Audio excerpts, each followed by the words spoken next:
a pavement on the left. So. I know. Okay. We always have to adjust the opposite side of you, remember? Right. That's a whole different topic.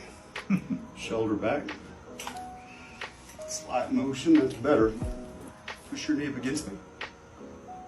And push your knee into the floor. Got two motions. Nice.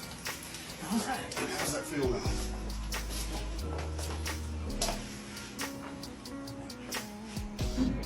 I can still feel it a little bit, but it's more like a nerve pinch. Let's have your left side up. You could be bringing me something different for once. So, face the opposite direction. Can I talk about your spine? Yeah. So if you have curvature of the spine, scoliosis, any deviation from what we say is a normal straight spine, it changes the rules. So literally to get rid of left-sided pain on his spine, I'm adjusting the opposite side quite often. Just release, you feel it? Mm-hmm. Shoulder back.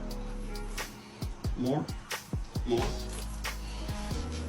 So scoliosis. Yeah. What's that? So scoliosis, you adjust the opposite side that the pain is on. Okay. Sometimes, not always, but it does change the rules.